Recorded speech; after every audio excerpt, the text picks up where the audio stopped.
Rates of depression have skyrocketed, and no, it's not because people are too sensitive or they're not trying hard enough. It is because the world has changed in ways our nervous systems haven't even caught up with yet. Today, we are unpacking why depression is on the rise, and more importantly, I'm going to teach you the practical, evidence-based skills that are helping people feel like themselves again. Welcome back to Your Anxiety Toolkit. My name is Kimberly Quinlan. This podcast is your go-to resource for all things anxiety, OCD, and mental health. This is a place where you can leave all the fluff behind and access specific, effective, and compassionate tools that are science-backed and tested by me and my clients in my office. Whether you're struggling with depression yourself or you're supporting someone who is, this episode is here to give you the tools, hope, and fierce compassion. So let's go. So before we get started, let's talk about the actual statistics. I have the notes right here. I printed them out. This is directly from the CDC. What they're saying is that depression in the United States with adolescents and adults has increased by 60%. 60 in the last decade. The overall prevalence is that females have a depressed rate of 16%. So 16% of females are depressed and 10.1% of males are depressed. That is a large number of people who are dealing with depression day in and day out. Now, what's really important to understand is the functional impact of depression. 87.9% of people with depression reported difficulty functioning at work, home, or socially, and 31.2% reported extreme difficulty performing daily activities due to their depressive symptoms. If that is you, you need to know that you're not alone. You're definitely not lazy. You're definitely not weak. This is an important topic that we have to keep touching on so that you feel less alone and you stop beating yourself up. So let's now talk about why depression is on the rise. Why all of a sudden is it that we're having these high extreme rates of depression? Number one, we know that cultural pressures are crushing us. There is an overwhelming hustle culture. You have to be in constant productivity to prove your worth. Now, this is not true. We don't actually believe this to be true, and it's not a fact. But we, in our deepest, darkest place, will believe this. We will also be spending a lot of time comparing ourselves on social media to other people, making us feel like we're not enough, that we need to be more, we need to be better, we need to be more beautiful, we need to be more productive, we need to be more successful, adding to this ongoing feeling of depression, hopelessness, helplessness, or worthlessness. We also have a massive loss of community here. We're experiencing the highest rates of loneliness we have ever experienced as a human race that we can document. And this altogether has come to increase the rates of depression. Now, the second thing here is our nervous system is on total overload. We are chronically stressed. We're being asked to achieve more than we ever have. We do not have enough recovery time in our day-to-day. We tend to work, then achieve, and we don't have enough quality rest. And we have a massive dopamine dysregulation issue because of the high level of technology that we are consuming. We're constantly being fed and stimulated by technology, causing us to feel overwhelmed, overstimulated, and in often cases causing us to feel complete nervous system overwhelm. Now, the third thing, and this is where it really hits deep for me, is the pandemic aftershocks. We are experiencing massive degrees of grief and trauma and isolation isolation from the effects of COVID-19. Now, you might think, Kimberly, it's 5 years ago, like surely we're over it. I cannot tell you how many of my clients are only now starting to recognize the impact that COVID-19 has had on them. Let me let you in on a little secret of mine. Only recently, I'm still working from home, and only recently did I realize that I'm still living like it's COVID-19. I still work in a sort of makeshift office that I created downstairs in our home since that first week of COVID-19. I'm still using a table that I don't really love. We just whacked it together and put it there, and I sat in a corner and I started to work, and I've been working there ever since. And I don't think I realize how much staying in that environment has caused me to feel lonely, disconnected, depressed in some days. I leave my office feeling gloomy until I realized, wait, I'm still here 5 years later in the same room that hit when COVID-19 hit. So if you're anything like me, you might be having that delayed emotional response to that experience. We also have massive degrees of rising rates of substance use, burnout, procrastination, addiction from COVID-19. So I think there are so many reasons why you might be feeling more depressed now than you did even 5 or 10 years ago. Now, the next piece here is the economic and climate anxiety. We are so uncertain. There is so many people who write into me every single week saying, I have so much anxiety about our economic situation, the climate situation, our political situation. Internationally, there are wars, and this has created a deep sense of loss, a deep sense of trauma, a deep sense of grief for people around the world and in our country. It is everywhere. It's on the news. It goes everywhere with us.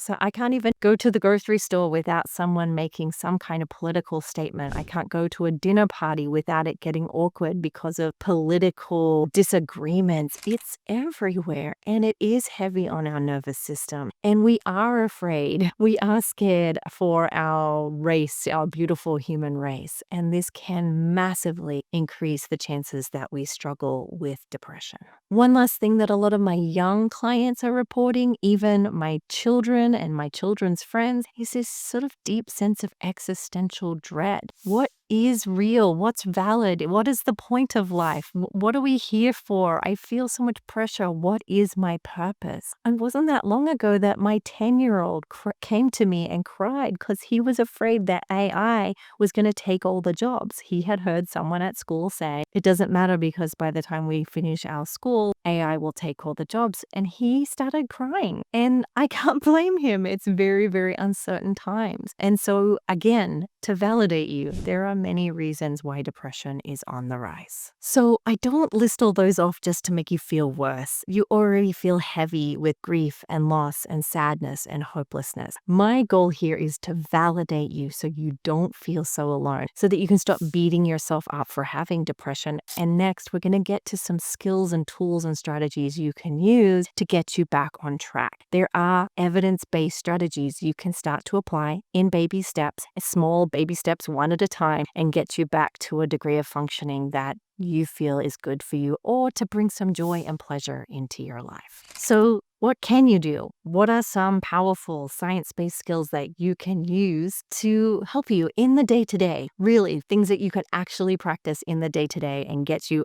up on your feet, literally and figuratively. Well, let me tell you something here I thought was really interesting. The CDC did say that only 40% of individuals aged 12 and up with depression were actually receiving counseling or therapy. It said that 43% of females were receiving therapy who had depression and 33% of males. And it got me thinking, what are the other, 50% or 66% of people doing out there? Are they struggling alone in silence, and do they have those skills? So let's do it here. If you know someone who's struggling with depression, or if you are, share this with anybody that can help us to spread the word so that they can get the help that they need as well. Thing to remember as we move forward here with these skills is none of these are going to be a silver bullet. These are going to be things that you will practice in time with patience, with compassion, knowing that baby steps lead to middle-sized steps and middle-sized steps leads to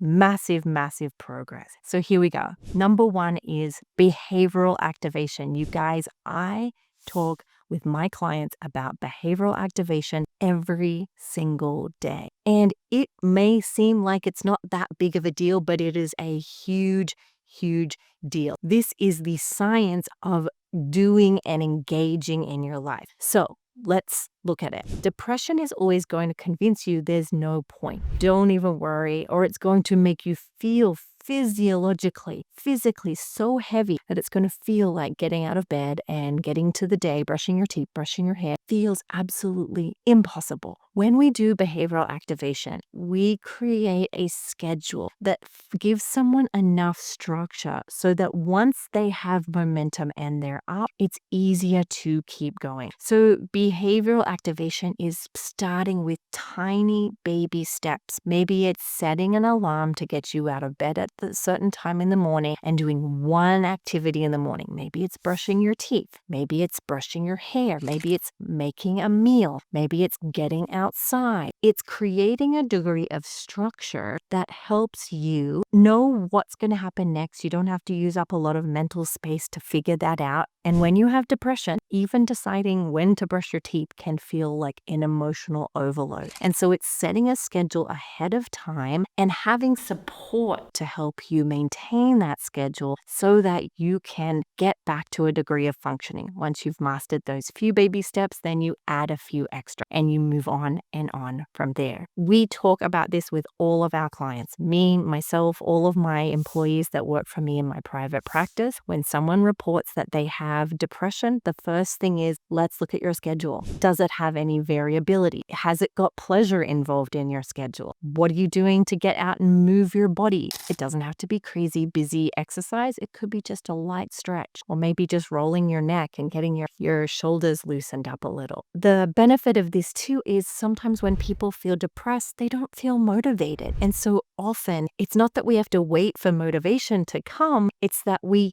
get going and then the motivation comes. So often it's just having a few routine activities that happen in the morning, in the afternoon, in the evening that help people stay in that movement of motivation. The ball starts rolling and then it's easier to stay going. Often I'll have rules with clients that they've agreed to. Like maybe we have the rule that you don't lay down during the day because they'll say, once I lay down, I can't get out of bed. Or once I pick up my phone, I can't put it down and I lose a lot of hours. So we create a behavioral system that helps them get unstuck with those behaviors. Now, the second thing that we're going to practice is a skill and a tool called cognitive diffusion. This is the ability to observe your thoughts and recognize that just because you think something doesn't mean it's true. Depression is a big, fat liar.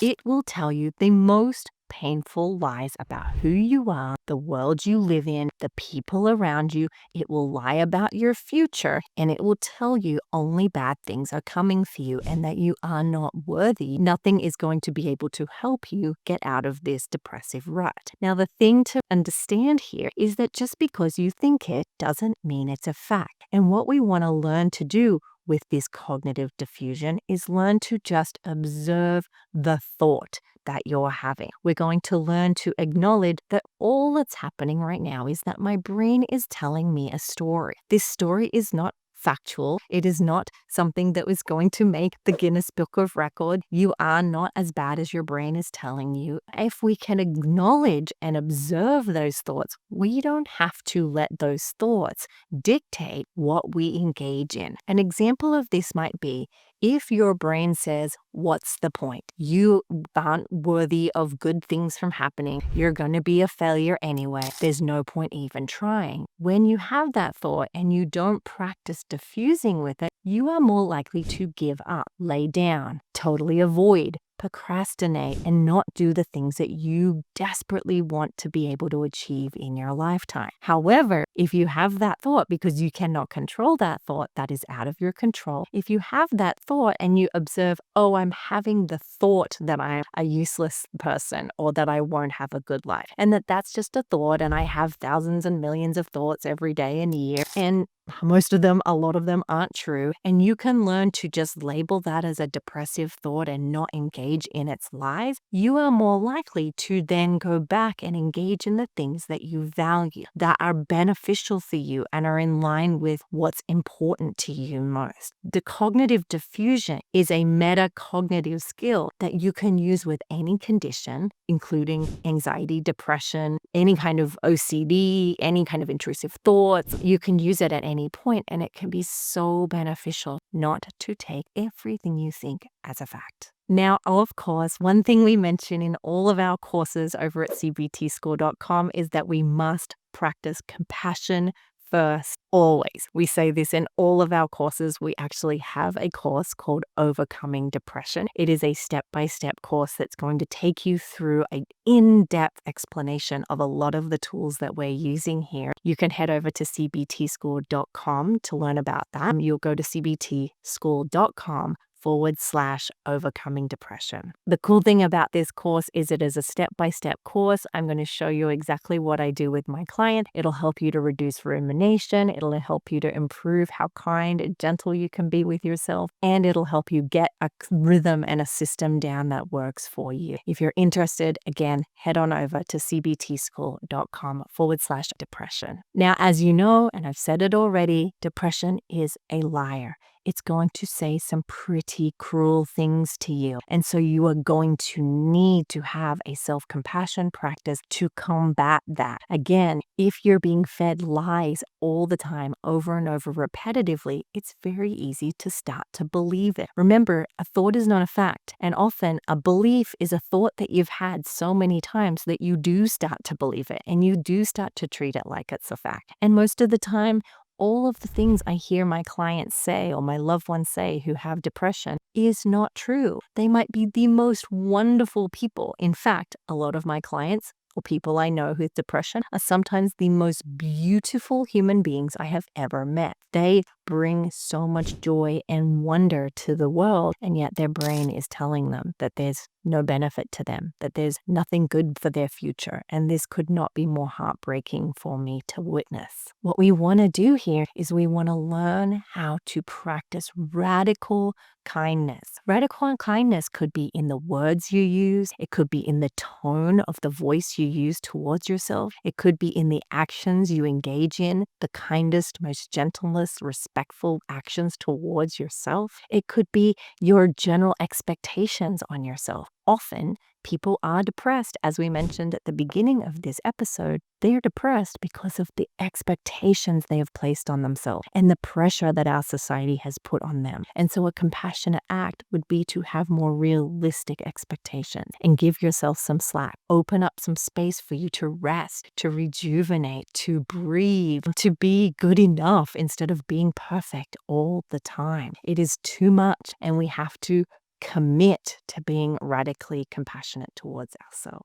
Now, a really important thing that I'm going to encourage you to really practice is to break the cycle of rumination. Depression is a disorder that is maintained by depressive rumination. That is the behavior where you ruminate on how bad you are, how bad your future will be, how much they hate you, how much you don't deserve good things. And that rumination only creates that narrative and strengthens it. Again, it makes it so you start to believe your thoughts. And so what we want to do is we want to learn how to intercept that rumination, catch it, and redirect ourselves back to either something we value or this present moment. What do you hear? What do you see? What do you smell? What do you taste? Now, that might seem so simple, but it's not. It's very, very difficult and requires a lot of repetition. But with practice and good strategy, it is something that will benefit you, and it will help you break that cycle of depression. Again,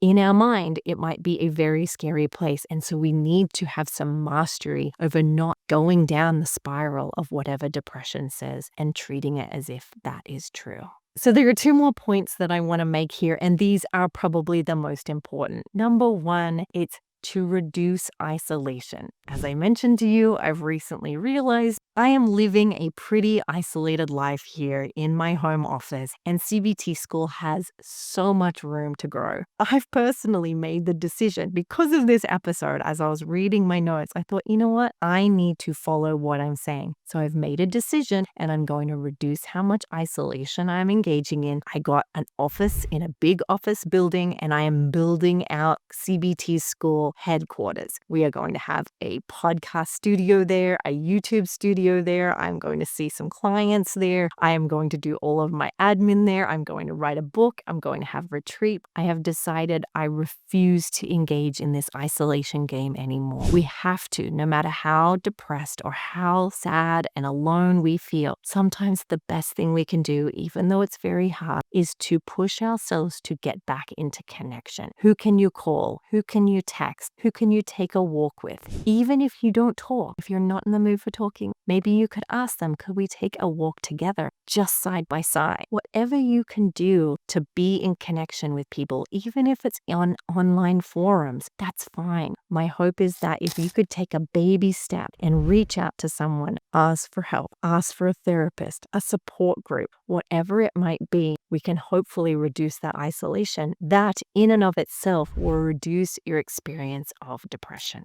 Now, the last thing goes back to that behavioral activation, and it is building out a life that you can thrive with. This involves getting enough sleep, getting a little bit of body movement. Doesn't have to be exercise that's very intense. It could be just stretches. It means getting enough sunlight. Research shows that even getting out in nature, that in and of itself can help reduce the degree of depression some people feel. Again, none of these are going to be a one-hit wonder, but building it together as a part of a long-term plan will help you create a depression recovery plan that you can maintain and over time reduce those symptoms. It is so important that you build small baby steps. You don't throw yourself into all of these. Maybe you take one or two to start and you build on them over time. So folks, that is what I want you to leave with today. Let's review what we've learned. There are so many reasons why depression is on the rise. And one thing we know the reason is